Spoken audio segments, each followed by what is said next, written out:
क्योंकि हमने फैमिली की बात करी है, क्या एक बच्चे के पेरेंट्स के पास इतनी पावर होती है कि वो केस को विड्रॉ कर सकें? देखिए, पॉक्सो जैसे केसेस को ऐसे विड्रॉ आप नहीं कर सकते अगर सेक्शन 4 और 6 का मामला है। सेक्शन 8, 10, 12 का मामला है तो एक बार के लिए विड्रॉ किया जा सकता है, क्योंकि वो लेस देन 7 इयर्स पनिशमेंट के मामले हैं।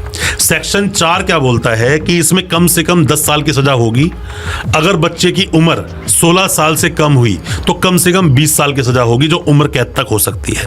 उम्र कैद का मतलब रिमाइंडर एज, जितनी भी उसकी बाकी की उम्र बची है वो जेल में ही कटेगी।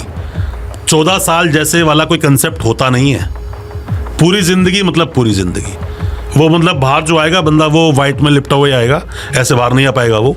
बाकी लोगों को मिल जाती है, ठीक है, उसकी सस्पेंड कर दिया, सेंटेंस सस्पेंड हो जाती है उसकी, बाद में बरी भी हो जाते हैं काफ़ी सारे लोग, तो लोग बाहर आ जाते हैं। सजा होने के बाद भी आपके पास प्रोविजंस हैं कि आप अपील में जा सकते हो।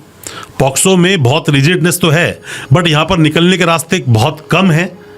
पर अगर एज का ज़्यादा गैप निकला तो प्रॉब्लम फंसेगी। आपको रीजन टू बिलीव कोर्ट में देना पड़ेगा कि क्यों भरोसा करें कि एक फॉल्स केस है। सो बेसिकली सेम ऑफेंस में अलग अलग पनिशमेंट मिल जाती है, आप ये कहना चाह रहे हैं, राइट? बिल्कुल। देखिए, पॉक्सो तो पॉक्सो ही है ना। पॉक्सो में सेक्शन चाहे 8, 10, 12 हो, या सेक्शन 4 हो या 6 हो, या फिर बिना बात के सेक्शन अबेटमेंट में सेक्शन 17 लग गया हो, सजा तो आपको हो ही जाएगी अगर वहां पर एविडेंसेस अगर सामने आ गए कोर्ट के पास। क्योंकि जितने भी ट्रायल कोर्ट हैं, फास्ट ट्रैक कोर्ट्स होते हैं सारे पॉक्सो के, बट उसके बावजूद भी वो ज्यादा कुछ अपने ऊपर लोड लेना चाहते नहीं है। अगर थोड़ी सी भी चीजें मिलती हैं उन्हें आपके अगेंस्ट, बहुत सारे लोगों को सजा हुई है, कोई मेडिकल नहीं था, कोई स्ट्रॉन्ग एविडेंस नहीं था। सिर्फ क्यों सजा हुई? बच्चे की जो टेस्टमनी थी, बच्चे की जो गवाही थी, वो बिल्कुल कॉन्स्टेंटली आगे बढ़ रही थी और उसमें कोई भी चेंजेस नहीं थे, और वकील साहब उसे तोड़ नहीं पाए। वकील साहब वो सजेशंस नहीं दे पाए या अपने पॉइंट नहीं रख पाए जिसके देखते हुए उस इंसान का एक्विटल हो सकता था। सजा हो जाती है लोगों को। तो मेरा नेक्स्ट सवाल ये है कि पॉक्सो ट्रायल किस तरह चलता है? क्या ये ट्रायल सेम होता है अदर एक्ट्स की तरह, या कुछ डिफरेंस होता है इसमें? देखिए, ट्रायल तो फास्ट ट्रैक कोर्ट जरूर इसको बोलते हैं, बट इसमें जो ट्रायल चलता है वो ट्रायल बाकी केसेस की तरह ही चलेगा। जैसे मैंने आपको बताया, सेक्शन 35 की मैंने बात की थी अभी, कि उसमें 30 डेज का टाइम दिया जाता है कॉग्निजेंस के बाद में, कि वहां पर बच्चे गवाही कराई जाए, और साथ में 1 साल में इसको खत्म करना होता है ट्रायल को। जितने बाकी केस चलते हैं, होता क्या है कि मान लीजिए किसी इंसान के अगेंस्ट में एक FIR लॉन्च हुई, बाकी केस में कंप्लेंट के बाद में प्रिलिमिनरी इंक्वायरी की जाती है, बट इसमें ऐसा नहीं होता।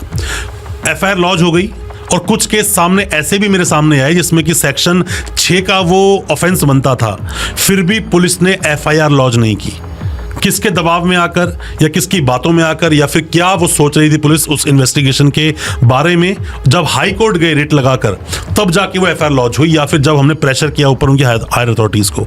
अब इसमें होता है, किसी इंसान को जब पुलिस अरेस्ट करती है ना, तो उसका पहला काम होता है उसकी इन्वेस्टिगेशन करना। इन्वेस्टिगेशन के दौरान वो बहुत सारे अपने काम करती है, कई बार तो क्राइम सीन बनाया जाता है, वो डिपेंड करता है। अब जब इन्वेस्टिगेशन चल रही है, किसी इंसान को अरेस्ट करते 24 घंटे में मजिस्ट्रेट साहब के सामने पेश करना पड़ता है। ये एक मैंडेट प्रोविजन है। अगर संडे भी है तो भी पेश करते हैं, ऐसी बात नहीं कि संडे को पेश नहीं किया जाता। तो पेश करने के बाद में वहां पर जज साहब डिसाइड करते हैं अब वो जुडिशियल कस्टडी जाएगा, मतलब जेल जाएगा, या पुलिस रिमांड पे जाएगा, मतलब PC कस्टडी जाएगा। अगर रिमांड दिया 2 दिन 3 दिन का, लोगों के दिल में बहुत सारे ख्याल आते हैं कि रिमांड का मतलब मारना पीटना, टॉर्चर करना या उल्टी गालियां देना, जबकि ऐसा कुछ होता नहीं है। रिमांड का मतलब पूछताछ करना, क्या हुआ, कैसे हुआ, एविडेंस को कलेक्ट करना, ये सब होता है रिमांड का मतलब। पर रिमांड की थ्योरी पूरी बदल जाती है। कई सारे लोग तो यही सोचकर जाते हैं, कई सारे लोग हमारे पास आते हैं सिर्फ ये बोलने की, सर मैं सरेंडर तो करना चाहता हूं बट पुलिस मारेगी बहुत, जिसकी वजह डर की वजह से मैं सरेंडर नहीं कर रहा हूं। वो लोगों के अंदर ऐसी धारणा है। तो जब उसको भेज दिया गया पुलिस कस्टडी में, तो पुलिस कस्टडी के बाद में जब पेश करते हैं, उसके बाद वो जेल भेज देती है, जो मजिस्ट्रेट साहब होते हैं जेल भेज देते हैं। 60 डेज में चार्जशीट फाइल होती है। चार्जशीट फाइल होने के बाद कॉग्निजेंस होता है। कॉग्निजेंस होने के बाद में चार्जेस फ्रेम करने की एक डेट डल जाती है। वकील साहब को क्या करना चाहिए, अगर कोई भी पॉक्सो के केसेस को लड़ना चाहता है, तो जितना जल्दी हो सके उतना जल्दी चार्जेस को फ्रेम कराया जाए, और जितना जल्दी हो सके जो प्रोसिक्यूट्रिक्स है इसके अंदर, जो विक्टिम है, उसकी गवाही करवाई जाए, अगर आप चाहते हो जल्द से जल्द अपने एक्यूज को जेल से बाहर निकालना। ये जो गवाही हो रही है प्रोसिक्यूट्रिक्स की विक्टिम की, इसको बोलते हैं, आप जब भी कभी आप कोर्ट में जाते हो तो 2 तरह के डिफेंस होते हैं इसके अंदर। एक होता है PE प्रोसिक्यूशन एविडेंस, एक होता है DE डिफेंस एविडेंस। तो PE पर पहले केस चलता है। PE में चार्जशीट में शुरू में कुछ पेजेस होते हैं, 10, 12, 15, 20 लोगों को गवाह बनाया जाता है, उन सबको 1 by 1 बुलाया जाता है।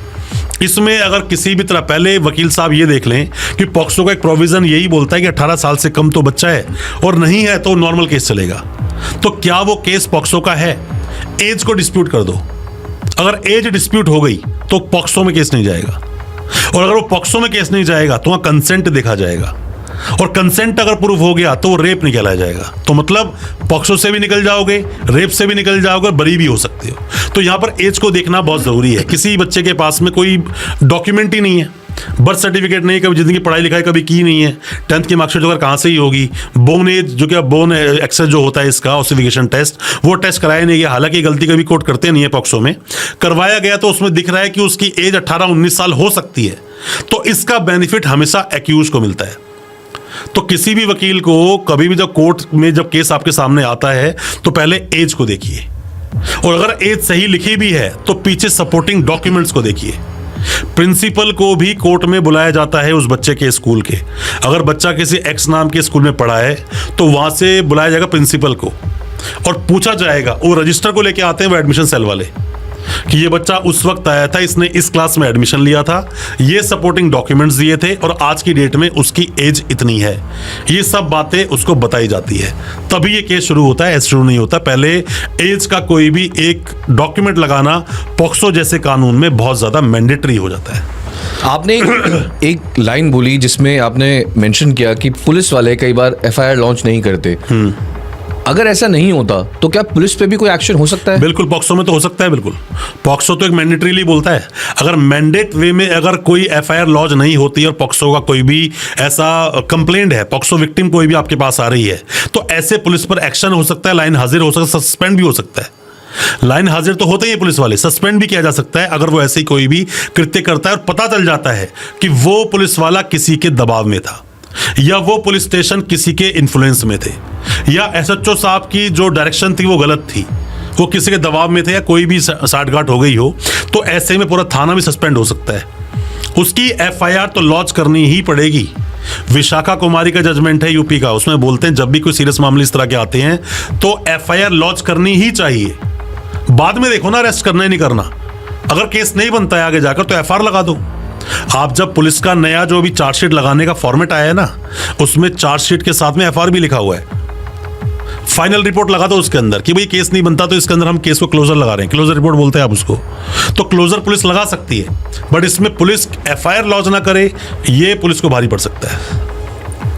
अगर कोई पेरेंट या बच्चा 112 नंबर पे कॉल करता है तो क्या एफआईआर ऑटो लॉन्च हो जाती है, या उसके बाद? एफआईआर ऐसे ऑटो लॉन्च नहीं होती।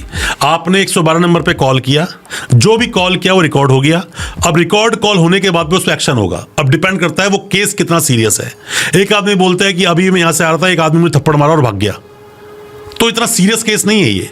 बट उसने बोला अभी अभी मैं रास्ते में, हम दोनों आ रहे थे, मैं और मेरा भाई, एक गाड़ी आई, मेरे भाई को खींचकर गाड़ी में बिठाया और लेकर चले, किडनैप कर लिया, सीरियस केस है।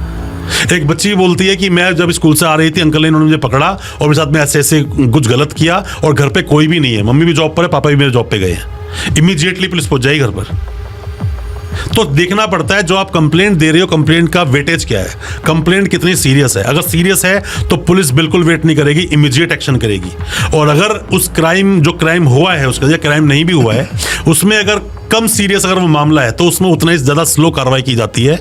बट कोई भी पुलिस स्टेशन ये कभी नहीं चाहेगा कि ज़्यादा से ज़्यादा एफआईआर हमारे पुलिस स्टेशन में लॉन्च हो, क्योंकि उसका जवाब देना पड़ता है सीनियर्स को कि तुम कानून की व्यवस्था अपने एरिया में बना ही नहीं पा रहे हो, इसीलिए इतने ज़्यादा मुकदमे दर्ज हो रहे, इतने केस दर्ज हो रहे हैं। तो कभी भी जो ये पुलिस स्टेशन बने हैं ना, पुलिस स्टेशन ये एक पब्लिक प्लेस आप इसको बोल सकते हो, क्योंकि ये कोई किसी की निजी प्रॉपर्टी नहीं है।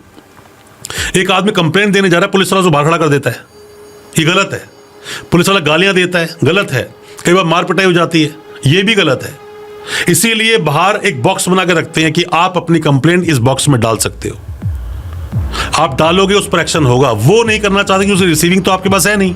सबसे बढ़िया चीज होती है, अगर आपकी कंप्लेंट अगर नहीं ली जा रही है, पुलिस आपकी बात को नहीं सुन रही है, आप उस कंप्लेंट को लिखिए और स्पीड पोस्ट कर दो उस पुलिस स्टेशन।